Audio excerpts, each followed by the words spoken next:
Bismillah ar-Rahman ar-Rahim. Hello everyone. My name is Saeed Khatibzadeh. I'm Vice President for Research at the Institute for Political and International Studies. Today is July 14th, 2020, and 5 years after finalization day, which happened on July 14th, 2015. We are holding this virtual roundtable with excellent panelists and of course, very relevant audience. And I am happy to moderate this virtual roundtable. Our speakers include Professor Nasser Hadian from Tehran University. Thank you very much for accepting our invitation and joining us. Also, we have the privilege of having Professor Kayhan Barzaga, Professor of Azad University in Iran. Thank you very much for joining us. And also, last but definitely not the least, Professor Hossein Sadat Meidani, a professor at the School of International Relations, also head of the implementation, JCPOA implementation task force at Iran's Ministry of Foreign Affairs. Thank you for joining us, and thank all the participants who are going to follow this roundtable. Without further ado, I would like to actually seize this very opportunity to pose the first question to Dr. Sadat. Dr. Sadat, we are hearing for many months now that JCPOA is on life support. You were in the negotiation process from day one, and you have been very familiar with all the details. Now you have important job, so you can very well evaluate the situation of the JCPOA right now. We are hearing that JCPOA is dead, JCPOA is on life support, very much dehydrated, and so on and so forth. What is your evaluation? What you are standing right now in terms of the JCPOA? Can you please 2 or 3 minutes, if you can just have your initial remarks, please. Thank you very much, Said and others. It's a glad for me that I'm with you and others here in this panel. In fact, it's not that much easy to qualify the ongoing situation of the JCPOA, but what I can qualify is that JCPOA is in limbo. It's between heaven and hell. It depends on how the owner JCPOA will treat it within the coming months. It could go to the hell. At the same time, it could be within a heaven situation that everyone would be happy with that. For the ongoing situation in the JCPOA, we can have several observations. The first observation is that what we have here during the past 5 years, which is the middle point of the JCPOA lifetime, is a full support from the international community. Lastly, we heard in the Security Council from almost all members of the Security Council, including a sole country, a full support for the JCPOA. This full support still is existing, whether from Iran or others. And the future of the JCPOA depends on the full implementation and full benefit by everyone from the JCPOA. Of course, the degree of support of everyone is different. The main obstacles that I personally believe is that the JCPOA is suffering from identity crisis. What I mean by identity crisis is that there are some questions and challenges to the finality of the JCPOA and for some renegotiations. We have to bear in mind that once for all in 2013, based on after 10 years of negotiations, the 5+1 and Iran agreed to have a final solutions. And the final solutions finally agreed within the JCPOA. This is final because everyone believed that it could be what we can reach about. That was the main points that everyone reached in 2015. Of course, any sort of changes for the finality and conclusiveness of the JCPOA would challenge the full implementation for the next 5 years. And then the implementation of the JCPOA would be problematic. There were a clear voice from Iran that we can say that is Iran's message that we stick to the JCPOA as long as we have the full implementation by everyone. And the full implementation means the full implementation of all pillars of the JCPOA plus the resolution 2231, which include the economic plus nuclear as well as strategic consequences of these agreements. Unfortunately, Iran has lost the benefits on economy and almost on nuclear corporations. What we will expect about the coming month and how the coming month would affect Iran's benefit on the strategic and political consequences that is emanating from the resolution 2031 would be very important.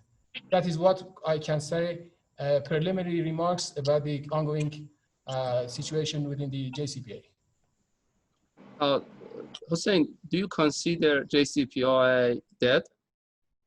I said it's not dead, it's in limbo. So we may have it again within the heaven, or we may have it dead, but still it's working. We have the structures, we have the supports, we have the belief by everyone. And it's clear that this is the only available tools for everyone, that it was agreed in 2015, and no one is ready to, is not prepared to lose it. So this is the available assets for everyone, and we hope that everyone will stick to the full implementation of the JCPOA. Oh, thank you very much. Professor Hadian. Hussein suggested that the JCPOA is not still dead. It is legally binding United Nations Security Council resolution.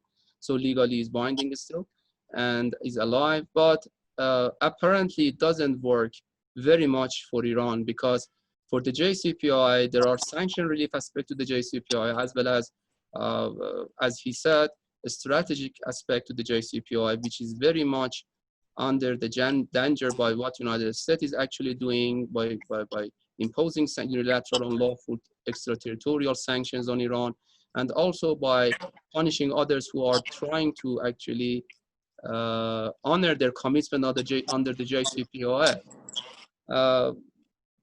I would like to ask this question. What do you think? Do you think that still the JCPOA works for Iran? And what are the possible scenarios that Iran should follow, considering and given the active policy of Washington to actually demolish any possibility for future? Please. Okay. Can you hear me? Crystal clear. Go ahead. Okay.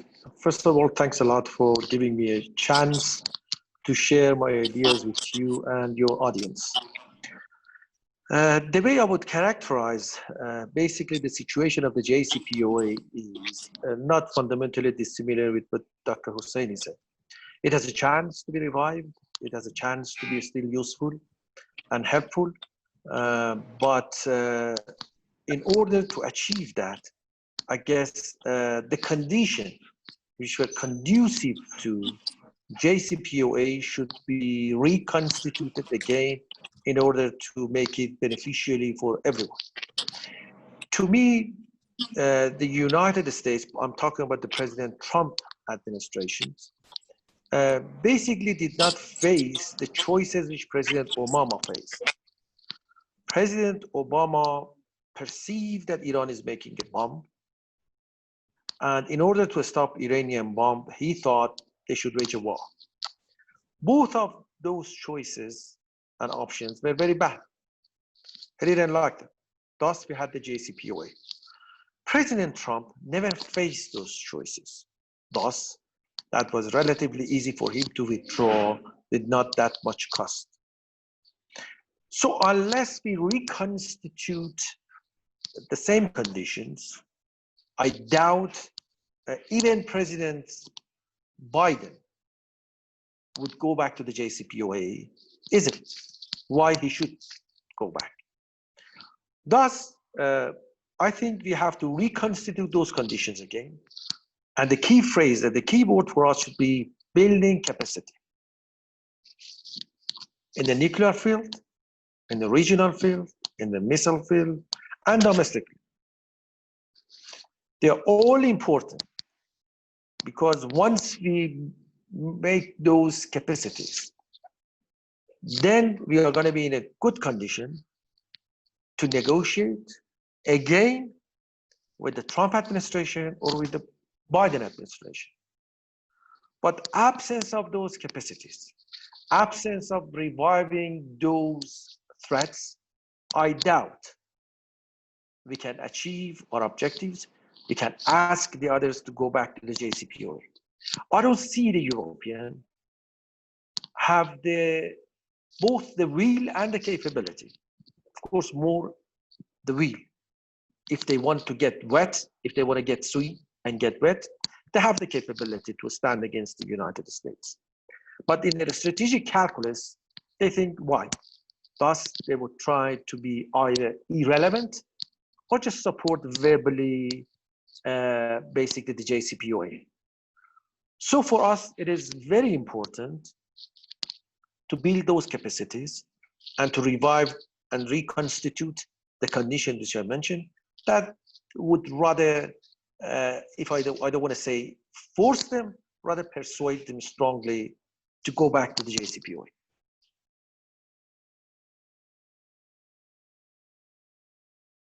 Sorry, sometimes I forget to unmute my microphone.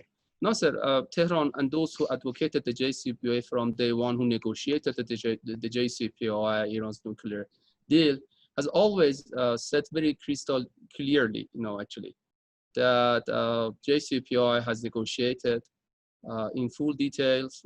It is signed and sealed, and actually, it is almost impossible for anybody to open this Pandora box because nobody knows what will happen. So I think that even for those who advocated the JCPOA in Tehran, is really difficult to imagine a new add-on to the JCPOA. Don't you think so? No, I did not. Of course, I didn't say anything about the add-on. I said going back to the JCPOA. Okay, because as I mentioned, I am not very much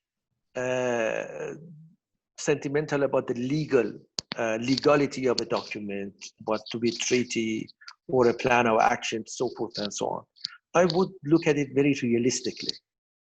And my argument was based on realism, not on legality of an issue.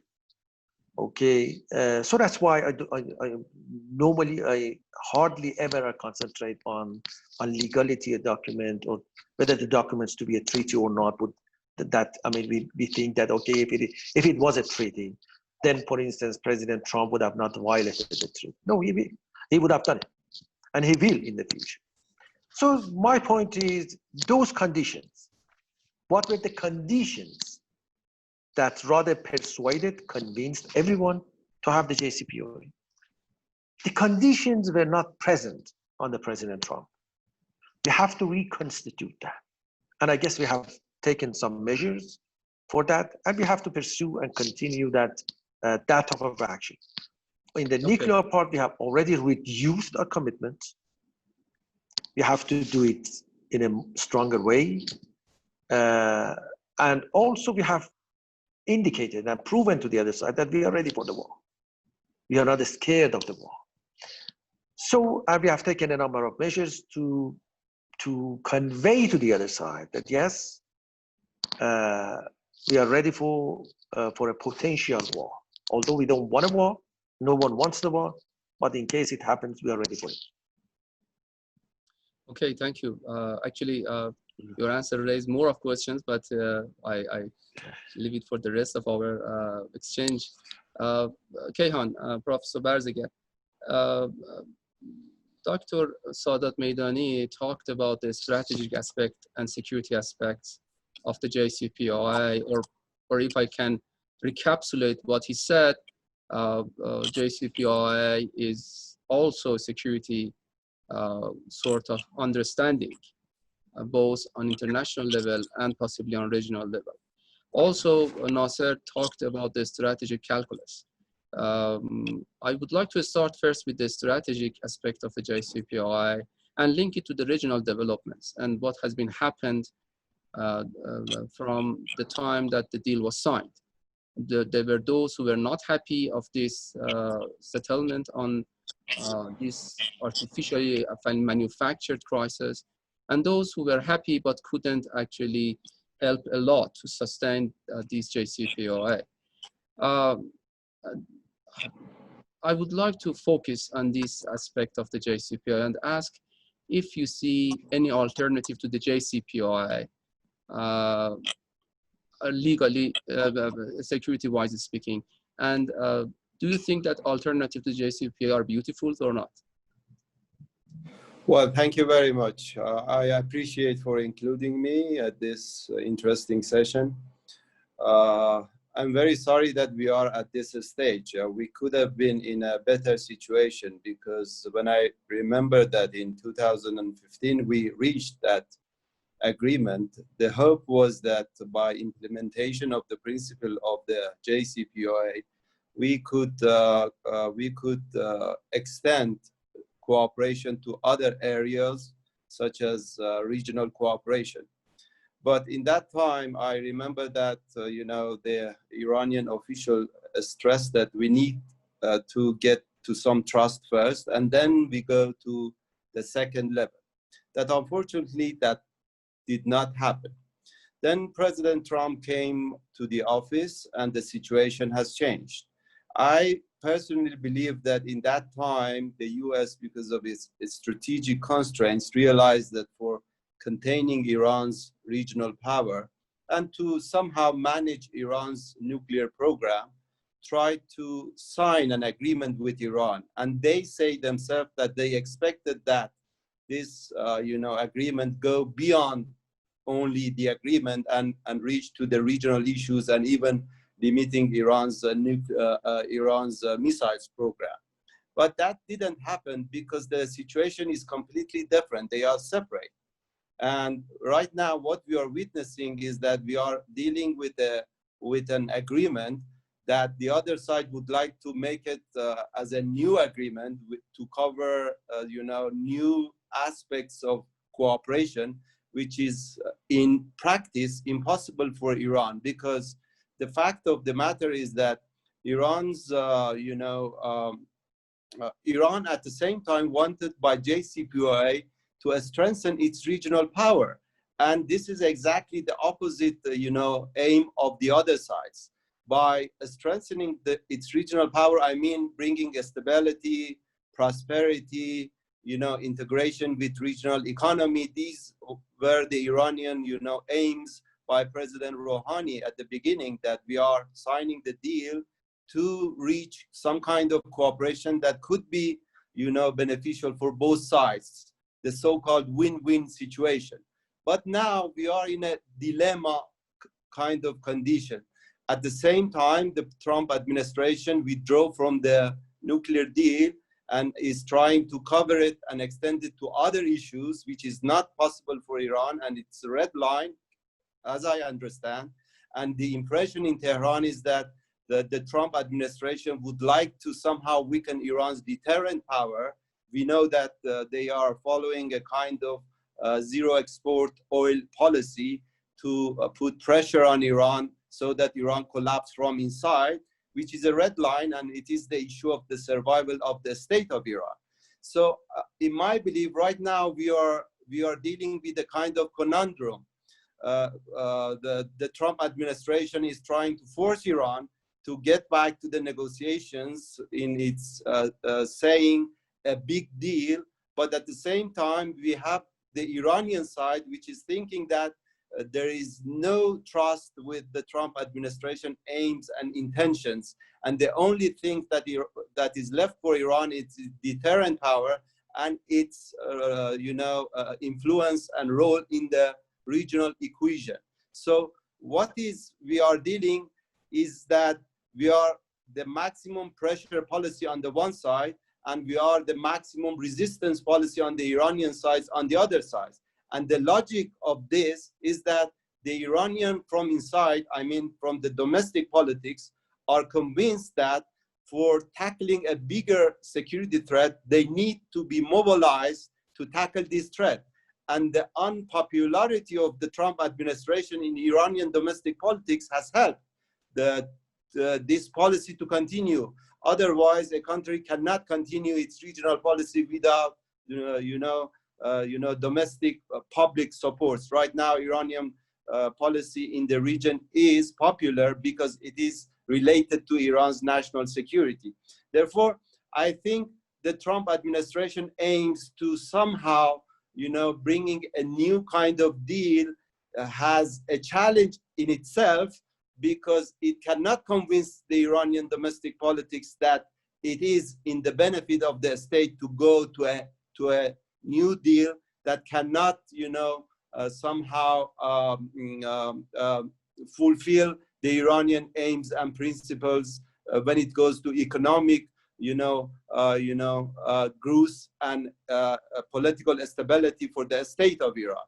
So I believe that, we are in a very kind of gloomy situation, that both sides are trying to somehow stress their aims, and there is no ways to get out of this situation otherwise that, the two sides think that they need to change their situation and try to somehow, moderate their aims. So far as I understand, Iran will not withdraw from its presence in Syria, in Iraq, and even in Yemen, not because of its presence over these countries, because of the fact that this issue is more related to the defensive understanding of Iran, and the fact that the United States is trying to somehow weaken Iran's deterrent power, and then, trying to push the economy of Iran and put the country on the collapse. Therefore, I think there is a correlation between the nuclear deal and the regional issues. And of course, this is coming from the other sides, not from the Iranian sides. The Iranian side wanted to separate the nuclear deal from the regional issues, but they are trying to cover the regional issues and, missile issues on the nuclear deal. And that is wrong. I think this should not be the subject now.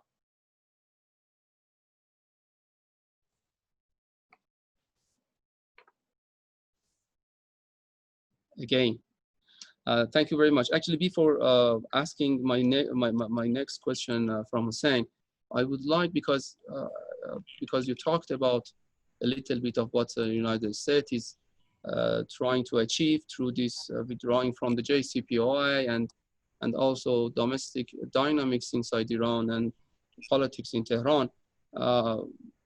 Also, Professor Hadian talked about the strategic calculus on both sides. I have a specific question for you, and please, answer shortly, as brief as possible. That do you consider what the United States has done up until now successful in terms of changing the strategic calculus of Tehran? Thank you. Not Hussein from you, from Kayhan. I have another question for you. So this is question for Kayhan. Can you repeat that? Sorry. I asked if the strategic calculus in Tehran has changed by the maximum pressure imposed on Iran by United States. No, not at all. I think this has had a reversed even result. Maybe the tactic has changed, but so far as we understand, the situation is the same, the strategy is the same, and I think Iran is trying to strengthen its position in Iraq, in Syria, and in Yemen even. The assassination of Commander Soleimani, who was, of course, a national hero for us Iranian, I think brought a kind of determination amongst the Iranian decision makers that the intentions, the strategic intentions and aims of the US is something else. And it is not what was proposed in the JCPOA. I think they are trying to somehow weaken Iran's power from inside. and by that trying to weaken Iran's deterrent power. And this, of course, will bring a reverse result. And I think this is quite clear. And the dominant view inside Iran, as I understand, is that, you know, the issue of Iran's active presence in a defensive manner is something that is related to Iran's national security. As I mentioned, I think the Iranian domestic politics are also convinced right now that for tackling a bigger security threats or the survival of the states, they need to be mobilized and they need to help the government to go ahead with its regional policy and a strategic understanding. So the issue relates to the deterrent power of Iran in the region and at the same time, Iran's regional position. Okay. And I can tell you that by regional position, it doesn't mean that Iran is trying to somehow proceed with its expansionist policy as is being mentioned by some Western and Arab, analysts. What they are calling Iran's expansionist policy in the region, we Iranian academics call the regional problems. We should not forget that the regional issues brought a lot of security challenges for us, asymmetric or symmetric, by foreign hostile powers. A lot of, military bases are surrounded Iran's territory, and the drones are flying from Iran's, airspace. There are always threats. Therefore, the Iranians should be vigilant that security threats is not coming to their countries, and that is the duty of, the government of Iran. Therefore, I don't think the strategic, calculus of Iran has changed. I even think that the Iranians are more determined to go ahead with that. Okay, thank you very much. Hossein, we are all witnessing what is happening in IAEA. And those who are very much and closely watching what is happening in IAEA, they believe that we are on the same trajectory as 2005. There are those enemies of the JCPOA right now are quite active inside IAEA and trying to present Iran case and Iran file in a way that Iran has something to hide. The BOG of the IAEA also has not very clear position on this, though there has been a statement out on the relation between Iran and IAEA. So may I ask you a simple question? Does Iran have anything to hide? Thank you, Said. Let's talk a little bit about legalities. I know that there are some realities, but there are some legalities as well.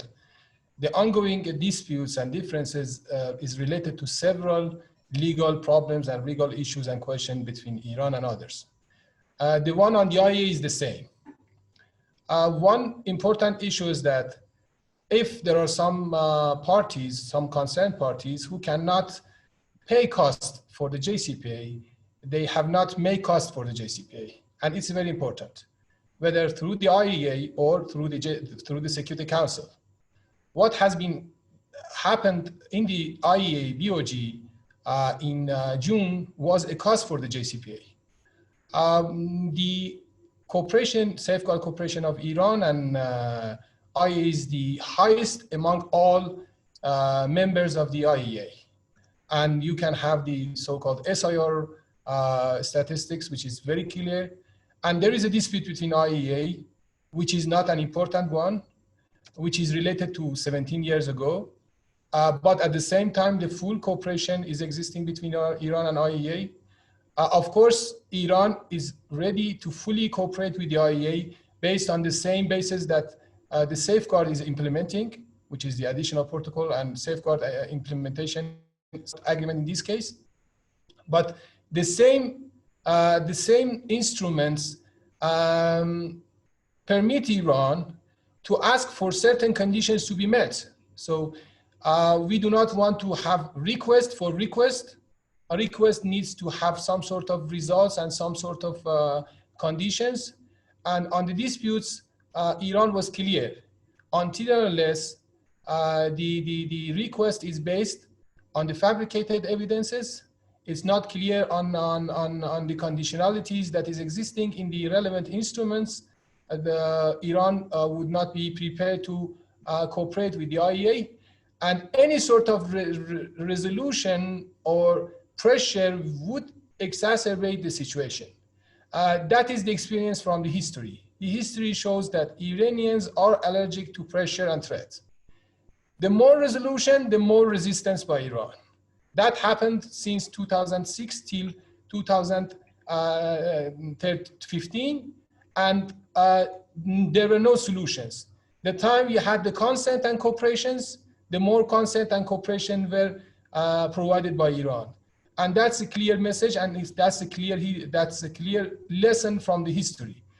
Again, about the Security Council, that's the same. So any sort of, let's say, middle way approach is not helpful as well. In the IAEA that was very clear.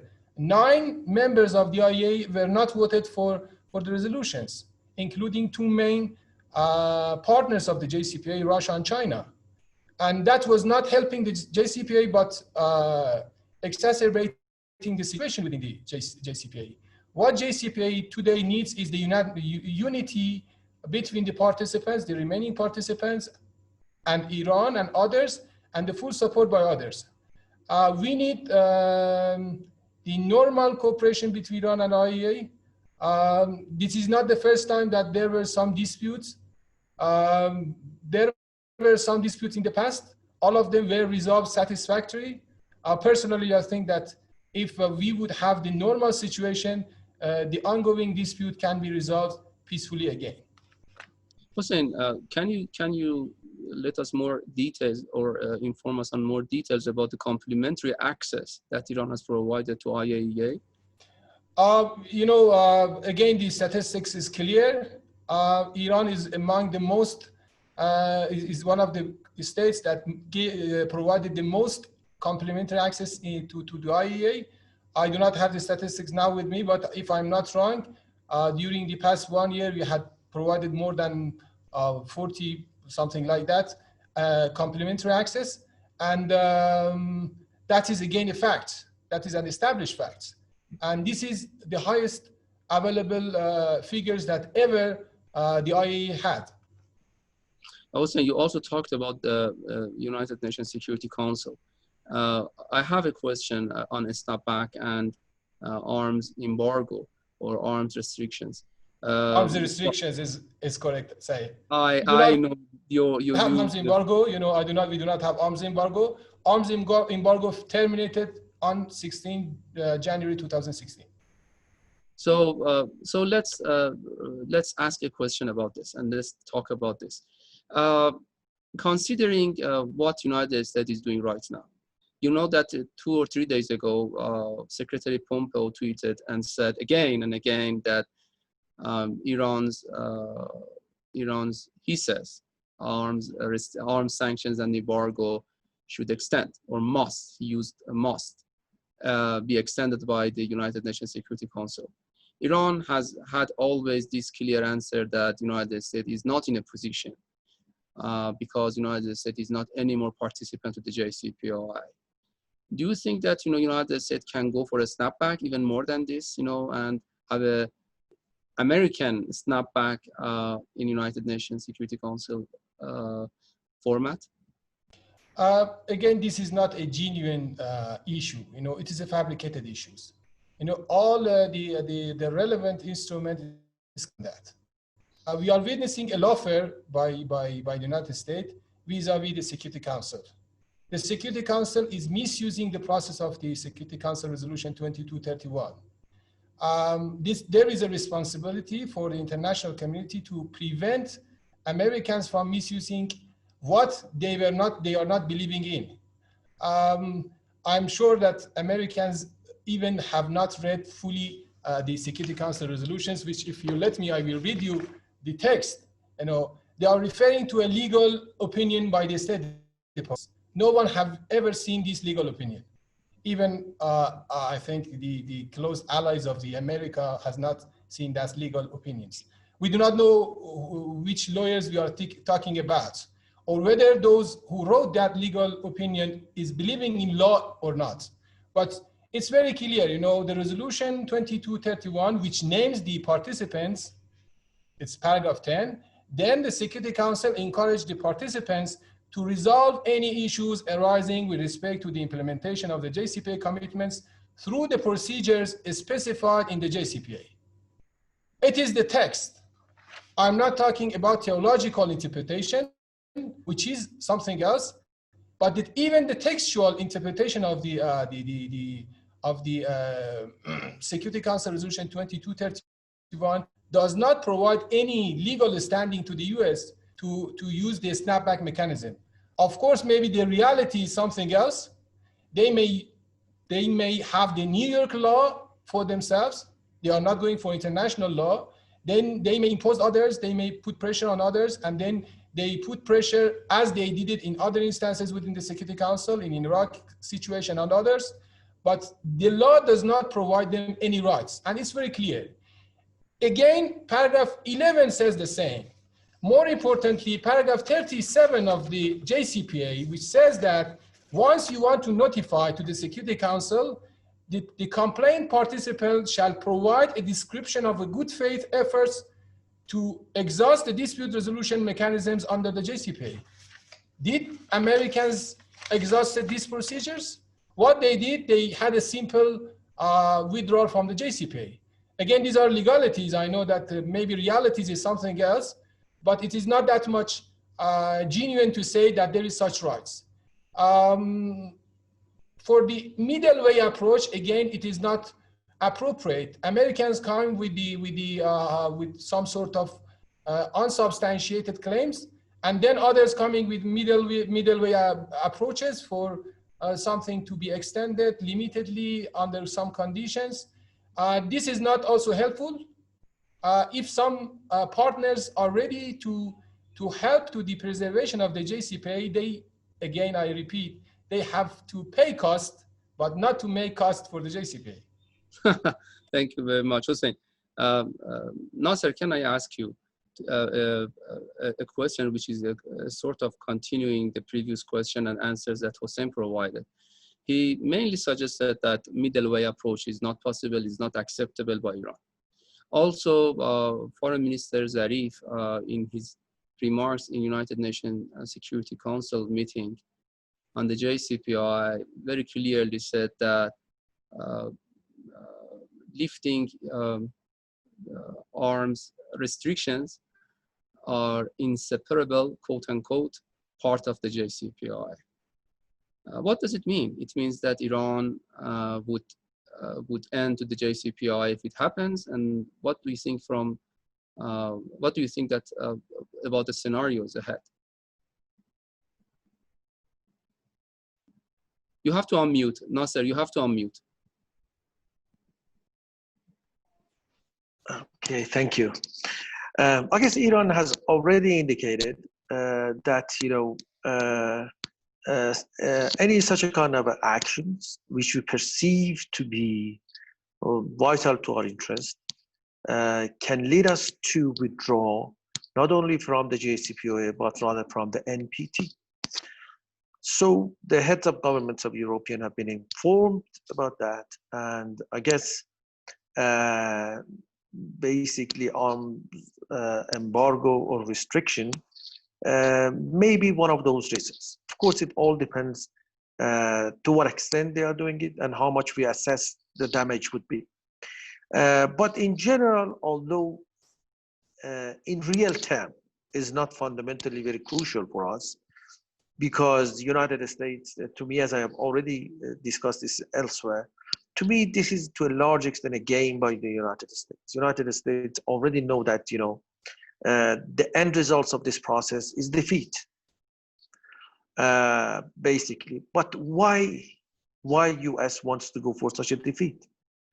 To me, it's because to put pressure particularly on the Europeans, but also on China and Russia to get points, to get advantages elsewhere. Because US knows that if it wants, it can put pressure on China and Russia do not sell arms to us. If US can put pressure that those countries cannot sell medicine to us, and many other things which have been allowed to be sold to us, certainly the United States can put pressure not to selling arms to Iran, or we do not sell arms to the others. So to me, basically, US is seeking to get advantages, to get benefits elsewhere, not on this particular one, not on the basically not on arms deal or arms embargo, because Europeans have already announced that they are not going to sell us arms until 2023, and basically, US know that it can do the same thing with China and Russia. So we have to look for US endgame elsewhere.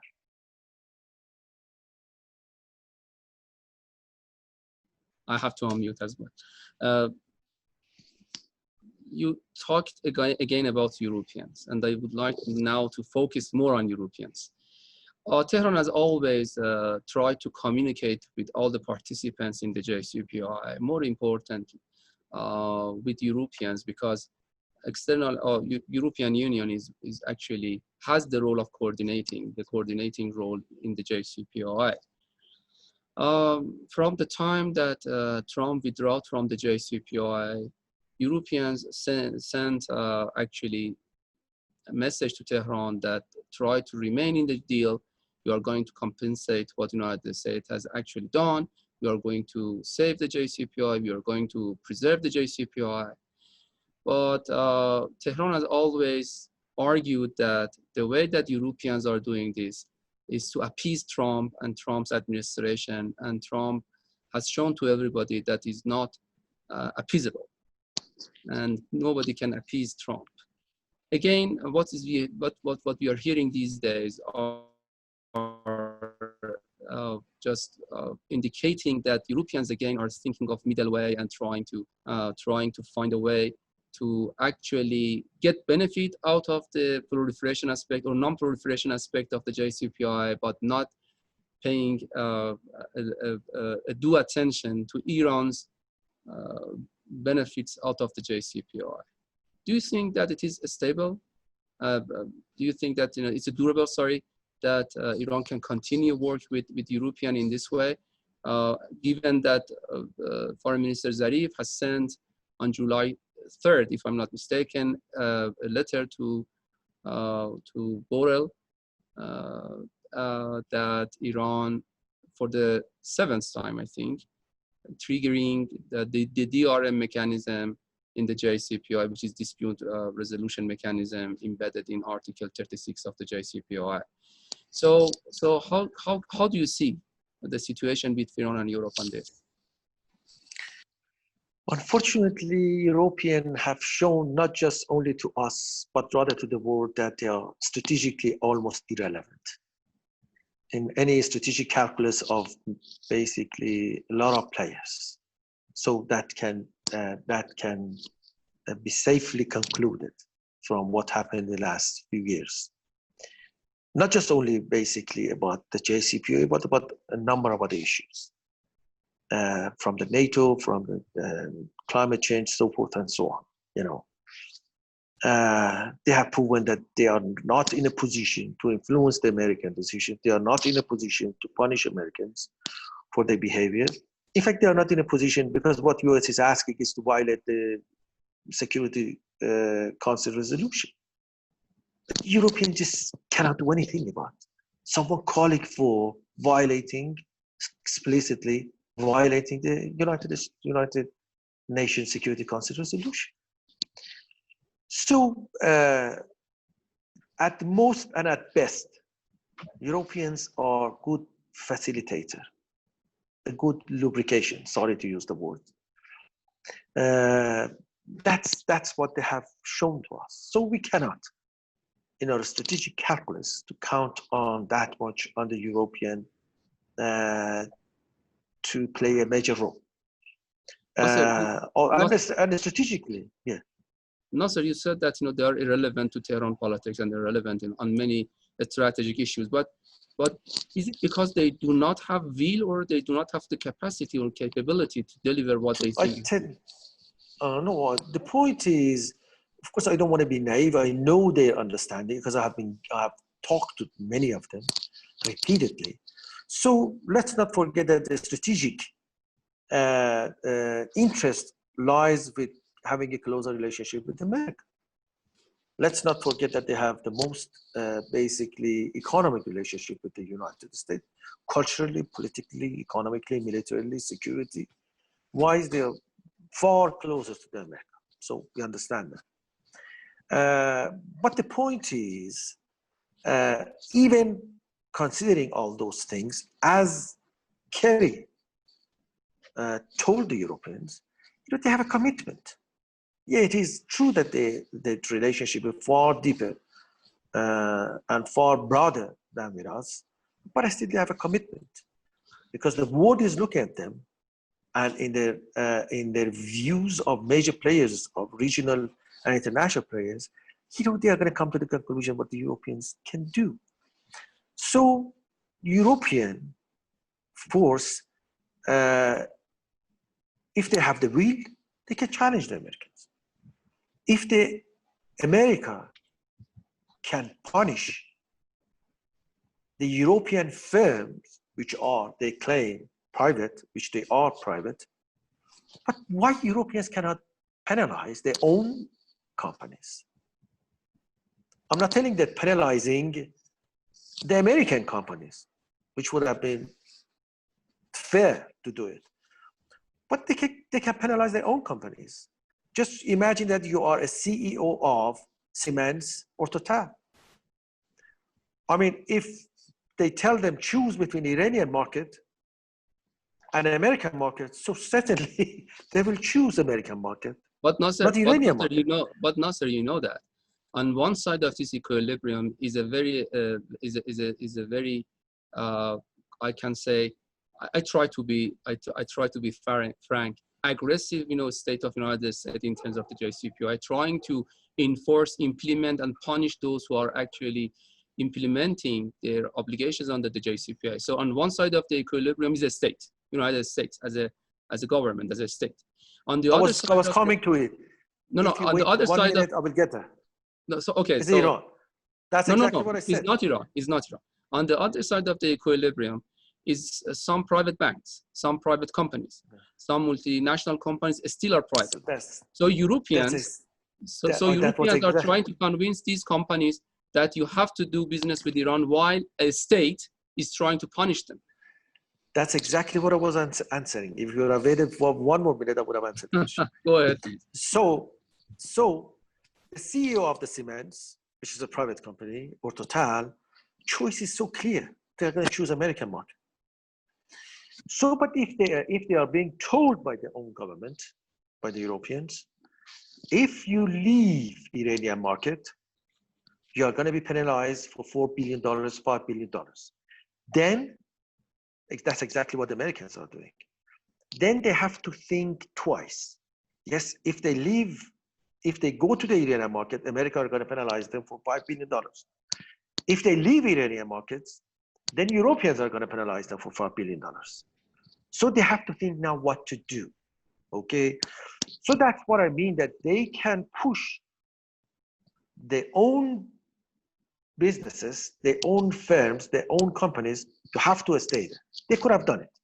And then United States would have been forced to withdraw because Europe could have done the same thing to them. Because they would say that, okay, if you do this, we are going to do this to the American companies and to our own companies. Thus, that would have been far more costlier to the American. But now, so for the CEO of Siemens, choice is so clear that, they don't need to think about it. So that's what I said. Yes, European could have done far more than what they did. And I understand why they didn't want to do it, because of the closer, deeper, broader relationship with Europe. But I still, that does not justify what they did. But more importantly, that's what I said to the Europeans. Okay, we understand you. What we want we don't want you to get wet. We don't want you to fight the Americans, but at least be quiet. Stay away, let us fight with the Americans. Okay. But my point is, European, at the end of the day, are going to join the Americans. We should not be under any illusion that Europeans are going to join the Americans in a final analysis once things get hot. Actually, Nasser, I don't want Can I to... say something? Sure, go ahead. But before you go ahead, I have that. If you forget, then you go ahead, and then I will continue. Okay, just a point on what Professor Hadian said. That promised after the withdrawal of the US. You know, there is a piece of law within the EU which is called blocking statute, which updated in August 2018 to Exactly. to include all the sanction lifting regime of the JCPOA. But the problem was that the countries, the EU member states, were not ready to implement their own laws. So we have that option available, that availability for a member state of the European, but in practice they were not recoursing to this availability, which is existing, which was promised to Iran, and if it was appropriately imposed by EU members, then we did not have this over-compliance by the Europeans to the US sanctions. May I Fully say agree with something? Said? Yes, sure. Something? Sure, go ahead. I think we should consider 3 points. First of all, my view is different from what Nasser said about Europe's strategically relevancy. I think Europe is strategically relevant to Iran because if we want to have, close relations with China, Russia, India, other states, and we would like to live in a multilateral, equation in the world, we need Europe to have good relationship because they count on Europe at the absence of the US and Trump's presidency right now. I think this is important for Iran for saving the chain of its international relations, to have good relations with Europe strategically and politically. This is the first point. The second point is that we should separate between our economic relations with Europe and our political security relations with Europe. Perhaps we are making a mistake. Europe do not have the capacity to fulfill, Iran's economic demands. If we consider that Europe is consisted of, economic institutions first, public second, and government third, it is quite clear that economic institutions are overwhelming the politics and the policy of the governments of European countries. They cannot resist against, the United States revengeful kind of, economic, exchanges. That's why we think that, Europe is not able, as you are mentioning, Said, does not have the will or capability. That's your argument. I think we should separate between economy and politics. I think for Europe, JCPOA is a political issue. It is not an economic issue. They are thinking the JCPOA as a strategic matters because, JCPOA could bring a lot of security and stability in the region, in our neighborhood, which is proximate to Europe, as Europe is, defining the concept of broader Mediterranean security. Therefore, this is also important that we understand that how much Europe and relations with Europe is still significant for Iran politically, not economically. I think that, on Europe, there are different issues that should be taken into consideration. Said, since I have to leave, I need to say one more word. First of all, as I said, I know that, we can have a good political, economic relationship with Europe. No argument on my part about that one. In fact, even on strategic issues, they can play a good facilitating role. I'm not doubting. I'm not one of those inside Iran who would say that, okay, that's a good cop, bad cop policy. No, I don't see it as a good cop, bad cop. I think there are genuine differences, and I would look at both of them differently.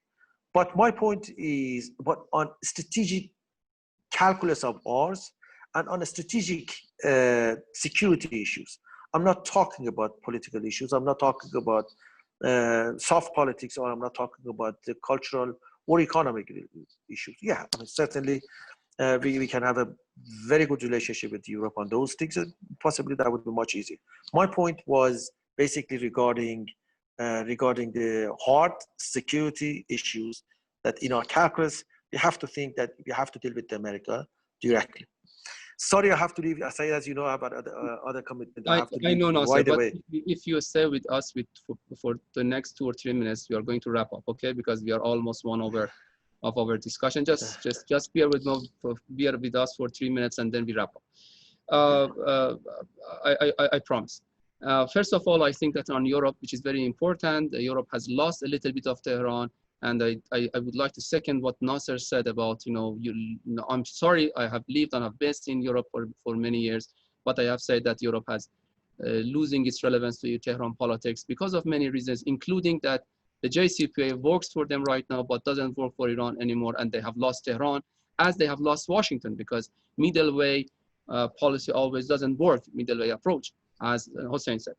The last question, I would like to go to in a reverse order and ask my last question, and I would like to encourage our excellent panelists to just answer in 1 minute each. Nasser, do you expect on October this year, as the United States is actually trying to either a snapback or extend arms restrictions or embargo on Iran?